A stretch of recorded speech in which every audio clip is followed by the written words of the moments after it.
बुंदेलखंड की शान भाई गिरीश कुमार के यूट्यूब चैनल में आप लोगों का स्वागत है। आज हम कक्षा 11वीं राजनीति विज्ञान का पाठ लेके आए हैं। पाठ 2 भारतीय संविधान में अधिकार। इसको अपन देखेंगे, मुख्य बिंदु देखेंगे। 1928 में ही मोतीलाल नेहरू के समिति ने अधिकारों का एक घोषणा पत्र में मांग उठाई थी। दूसरा देख सकते हैं, वर्ष 1976 में संविधान का 42वां संविधान संशोधन पारित किया गया, जिसको मिनी संविधान के नाम से जाना जाता है। सन 2000 में भारत सरकार ने राष्ट्रीय मानवाधिकार आयोग का गठन किया गया। अगला बिंदु देख सकते हैं, दक्षिण अफ्रीका का संविधान दिसंबर 1996 में लागू हुआ था। अनुच्छेद 64, इस अनुच्छेद की कोई बात राज्य के पिछड़े नागरिकों के वर्ग में जिनका प्रतिनिधित्व राज्य की राय में राज्य की अधीन सेवाओं में पर्याप्त नहीं है। इसको देख सकते हैं आप। स्वतंत्रता के महत्वपूर्ण अधिकारों में जीवन और व्यक्तिगत स्वतंत्रता का अधिकार है। किसी भी नागरिक को कानून द्वारा निर्धारित प्रक्रिया का पालन किए बिना उसका जीवन और व्यक्तिगत स्वतंत्रता से वंचित नहीं किया जा सकता है। संविधान के अनुसार 14 वर्ष से कम उम्र के जो बच्चे हैं, कारखानों या प्राइवेट में काम करने या खतरनाक नौकरी नहीं दी जा सकती है। ये शोषण के विरुद्ध के अंतर विकल्प दिए गए हैं। पहला देखिए आप, पहला है जो सही है एनसीईआरटी क्वेश्चन में। दूसरा है ये भी सही है। और जो तीसरी बात है, विश्व के हर देश में अधिकार पत्र होता है, गलत है। इसको नोट कर लीजिए, देख लीजिए। ये पहला क्वेश्चन है। दूसरे का अपन को सही विकल्प का चुनाव करना है। तो इसमें से सबसे उचित है संविधान द्वारा प्रदत्त और सुरक्षित समस्त अधिकार, जो ग नंबर का है। बिल्कुल इसमें उपरोक्त सटीक उत्तर बैठता है, तो आपको ग नंबर का उत्तर लगा लेना है। क्वेश्चन नंबर अगला देख लीजिए आप, क्वेश्चन नंबर 3 पढ़ लीजिए। इसको भी अपन का खा गा दिए गए हैं, तो का के हिसाब से खा का अलग अलग उत्तर अपन को करने को मिलेंगे। तो आप लिख लीजिए, का नंबर देख लीजिए आप। उक्त स्थिति से स्पष्ट है कि यहाँ समानता के अधिकार का उल्लंघन होगा, ये पहली का उत्तर है। दूसरा है, यह स्वतंत्रता के अधिकार का उपयोग है। इसमें निर्देशक के विचार व्यक्त करने की स्वतंत्रता के अंतर्गत डॉक्यूमेंट्री फिल्म का निर्माण किया गया। अगला क्वेश्चन है, यह स्वतंत्रता के अधिकार का उपयोग है। इसमें रैली का आयोजन, सभा सम्मेलन करने की स्वतंत्रता के अंतर्गत किया गया है। अगला क्वेश्चन है, यह संस्कृति और शिक्षा का अधिकार का उपयोग है, क्योंकि इस आंध्र सोसाइटी और आंध्र प्रदेश के बाहर अल्पसंख्यक वर्ग है, अतः उसे अपनी संस्कृति को बनाए रखने का अधिकार है। क्वेश्चन नंबर 4 देख लीजिए आप। इसमें भी का खा दिए गए हैं। इसमें से आपको सही का क्रम लगाना है, सही व्याख्या करना है। तो जो आपका ग नंबर का है, ग नंबर का देख लीजिए, ये उत्तर होगा। भाषाई और धार्मिक अल्पसंख्यक अपने बच्चों के लिए विद्यालय खोल सकते हैं और उनके लिए इन विद्यालयों को आरक्षित कर सकते हैं। यह संस्कृति और शिक्षा अधिकारों की सही व्याख्या करता है। क्वेश्चन अगला देख लीजिए, उल्लंघन है कौन सा है? तो का खा दिए गए हैं, इसके भी उत्तर देख लीजिए अपन। 5वें का पहला है, न्यूनतम देय मजदूरी ना देना शोषण के विरुद्ध मौलिक अधिकारों का उल्लंघन है, क्योंकि न्यूनतम मजदूरी से कम मजदूरी देना बेगार बंधुआ मजदूरी जैसा माना गया है। अगला का उत्तर है, किसी पुस्तक पर प्रतिबंध लगाना स्वतंत्रता के अधिकार का उल्लंघन है। ग नंबर में दे सकते हैं, रात 9 बजे रात के बाद लाउड स्पीकर बजाने पर रोक लगाना उचित है, क्योंकि लाउड स्पीकर चलाने से अन्य लोगों को स्वतंत्रता में या जो उनकी बीमारी हो सकती है, बहुत सारे कारण इसके लिए जिम्मेदार भी हो सकते हैं। क्वेश्चन अगला देख सकते हैं, 6वां देख लीजिए आप। हम कार्यकर्ताओं के विचारों से सहमत नहीं है, क्योंकि यह नीति निर्देशक सिद्धांतों को कानूनी तौर पर बाध्यकारी बना दिए जाए तो मजदूरों की मौलिक अधिकारों की आवश्यकता रहेगी। क्वेश्चन नंबर 7 देख लीजिए आप, 7 दिया गया है। क्वेश्चन नंबर 8 दिया गया है, देखते चलें आप, नोट कर लीजिए इसको। क्वेश्चन देख लीजिए, 7 का पन्ने दिया है, एक उदाहरण में समानता के अधिकार का उल्लंघन हो रहा है। 8वें में देख लीजिए, का खा दिए गए हैं, तो हर उत्तर का दिया गया है। मामले मौलिक अधिकार शामिल है, कानून के सामने समानता का अधिकार, अनुच्छेद 94, भेदभाव की मनाही, अनुच्छेद 15।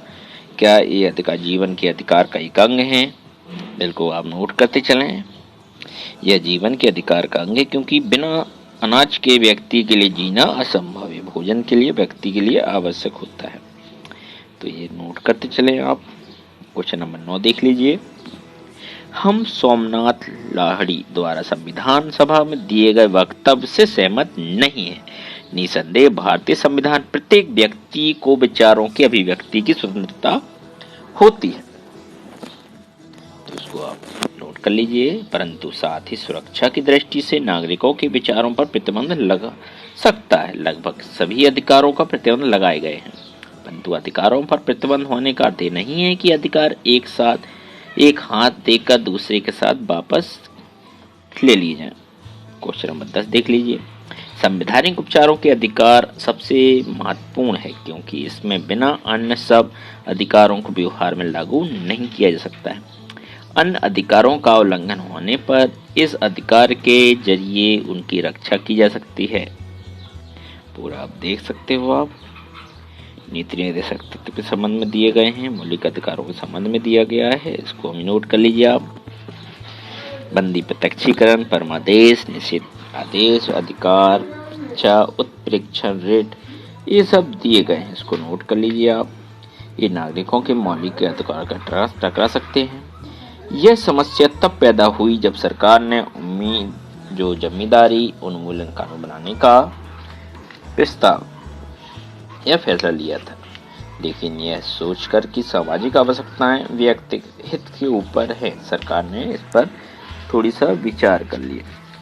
इसको आप देख सकते हो। आप क्वेश्चन नंबर 2 है, देख लीजिए, नोट कर लीजिए, इसको भी नोट करते चलें। भारतीय संविधान में निहित ऐसे अधिकार हैं जिसके लिए न्यायालय में दावा नहीं किया सकता है, जो निम्नलिखित हैं। पर्याप्त जीवन यापन करना, महिलाओं और पुरुषों को समान काम की मजदूरी देना, आर्थिक शोषण के विरुद्ध अधिकार, काम का अधिकार, बच्चों को मुक्त एवं अनिवार्य शिक्षा देने का अधिकार। क्वेश्चन नंबर 3 देख लीजिए आप। भारतीय संविधान में लिखित लोगों के उद्देश्य और उनकी नीतियां दी गई हैं। लोगों का कल्याण, सामाजिक, आर्थिक, राजनीतिक न्याय, जीवन स्तर उठाना, अंतर्राष्ट्रीय शांति को बढ़ावा देना, जिसके हमेशा ही उद्देश्य रहा है। उद्देश्य को नोट कर लीजिए। नीतियां रही हैं: समान नागरिक संहिता, मद्यपान निषेध, घरेलू उद्योगों को बढ़ावा, उपयोगी पशुओं को मारने पर रोक, ग्राम पंचायत को प्रोत्साहन, ये इसके नीतियां। उद्घोषों दिया गया है, घरेलू उद्घोषों को बढ़ावा। चौथा क्वेश्चन दिया गया है, नीति निर्देशक क्या है। राज्य के नीति निर्देशक के लिए 3 बातें बताई गई हैं। ये लक्ष्य, उद्देश्य समाज के रूप में स्वीकार करते हैं। ये अधिकार और नागरिकों के अलग मिलाने चाहिए और वे नीतियां जिन्हें सरकार को स्वीकार करना चाहिए। ये राज्य के नीति निर्देशक तत्व हैं। भारतीय संविधान में नागरिकों को कौन कौन से अधिकार दिए गए हैं, तो ये दिए गए हैं: समानता का अधिकार, धार्मिक स्वतंत्रता का अधिकार, शोषण के विरुद्ध अधिकार, अल्पसंख्यक समूहों के लोगों को संस्कृति और शिक्षा का अधिकार, संवैधानिक उपचारों का अधिकार, ये अधिकार दिए गए हैं। क्वेश्चन नंबर 6 देख लीजिए आप। भारतीय संविधान में समता के अधिकार में निम्नलिखित अधिकार दिए गए हैं: कानून के समक्ष समानता, कानून के समक्ष संरक्षण, धर्म, जाति, लिंग, जन्म स्थान के अंदर भेदभाव न करना, रोजगार में अवसर की समानता। ये पूरा दिया गया है, इसको भी नोट कर लीजिए आप। क्वेश्चन नंबर 7 देखिए आप। धर्म, जाति, लिंग के आधार पर पदवियों का अंत, छुआछूत की समाप्ति, ये दिए गए। 7वां क्वेश्चन देख लीजिए। भारतीय संविधान में धार्मिक स्वतंत्रता के अधिकार में नागरिकों को निम्नलिखित अधिकार दिए गए।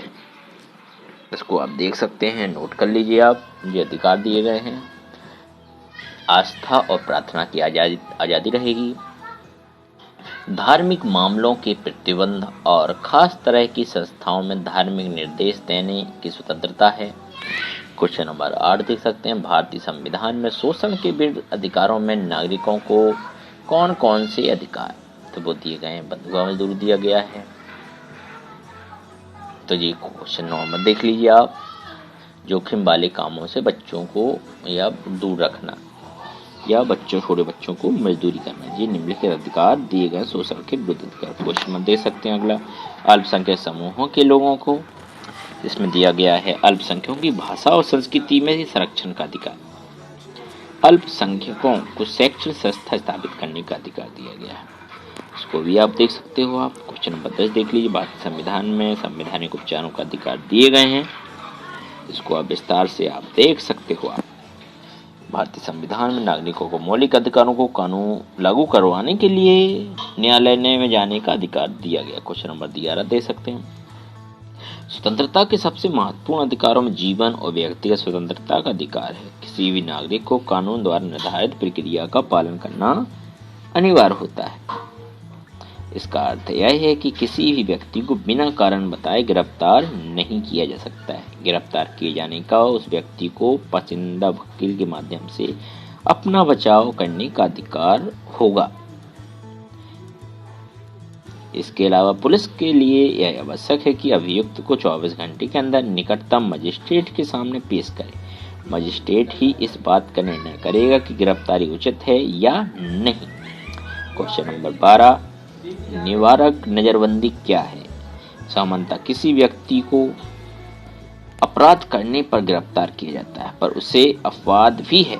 कभी कभी किसी व्यक्ति को इस आशंका पर भी गिरफ्तार कर लिया जाता है कि कोई व्यक्ति गैरकानूनी कार्य करने वाला है और फिर उसे वर्णित प्रक्रिया का पालन किए बिना ही कुछ समय के लिए जेल भेजा जा सकता है। क्वेश्चन नंबर 13 देख सकते हो आप। 3 अधिकारों की व्यवस्था है। किसी भी व्यक्ति को एक ही अपराध के लिए एक बार से ज्यादा सजा नहीं दी जा सकती। कोई भी कानून किसी भी ऐसे कार्य को जो उक्त कानून को लागू करने या होने से पे किया गया है अपराध घोषित नहीं करेगा। किसी भी व्यक्ति को स्वयं अपने विरुद्ध साक्ष्य देने के लिए नहीं कहा जा सकता है। क्वेश्चन नंबर 14, संवैधानिक उपचारों का अधिकार वह साधन है जिसके द्वारा ऐसा किया जा सकता है कि इसके अंतर्गत यह नागरिक को यह अधिकार प्राप्त है कि वह अपने मौलिक अधिकारों के उल्लंघन की स्थिति में सीधे न्यायालय या सर्वोच्च न्यायालय जा सकता है। सर्वोच्च न्यायालय या उच्चतम न्यायालय मौलिक अधिकारों को लागू करने के लिए सरकार को आदेश और निर्देश दे सकते हैं। इसलिए डॉक्टर अंबेडकर ने इस अधिकार को संविधान का हृदय और आत्मा की संज्ञा दी है। क्वेश्चन नंबर 15 दे सकते हैं। बंदी प्रत्यक्षीकरण। बंदी प्रत्यक्षीकरण के द्वारा न्यायालय किसी भी व्यक्ति गिरफ्तार को न्यायालय के सामने प्रस्तुत करने का आदेश देता है। यदि गिरफ्तारी का तरीका या गैरकानूनी या असंतोषजनक है तो न्यायालय उसकी गिरफ्तारी को छोड़ने का आदेश भी दे सकता है। परमादेश से यह आदेश जारी किया जाता है जब न्यायालय को लगता है कि जो अधिकार क्षेत्र का अतिक्रमण करके किसी मुद्दे की सुनवाई करते हैं तो ऊपर की अदालतें उच्च न्यायालय उच्चतम न्यायालय इसको क्या बोलते हैं, ऐसा करने के लिए निषिद्ध आदेश जारी कर देते हैं। अधिकार पेक्षा जब न्यायालय को लगता है कि कोई व्यक्ति ऐसी पद पर नियुक्त हो गया है जिसका वो हकदार नहीं है तब न्यायालय अधिकार पेक्षा आदेश के द्वारा उसे उस पद से कार्य करने से रोक सकता है। उत्प्रेक्षण। यदि कोई निचली अदालत या सरकारी अधिकारी बिना अधिकार के कोई कार्य करता है न्यायालय उसे समक्ष विचाराधीन मामले को उसे लेकर के उत्प्रेक्षण कर सकता है। तो आप इसको कर सकते हैं। पहला क्वेश्चन देख लीजिए आप जो किताब के अंदर दिए गए हैं, इसको भी आप नोट कर लीजिए। मौलिक अधिकारों की प्रकृति। संविधान में वर्णित मौलिक अधिकार में सकारात्मक या नकारात्मक अधिकार होते हैं। भारतीय संविधान में दिए गए अधिकारों को समान रूप से प्रदान किए गए हैं। भारतीय संविधान में दिए गए मौलिक अधिकार असीमित नहीं है। मौलिक अधिकारों को निलंबित किया जा सकता है।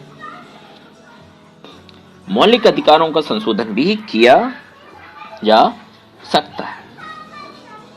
तो ये आपके संविधान की प्रकृति से जुड़ा हुआ क्वेश्चन है, इसको आप नोट कर लीजिए।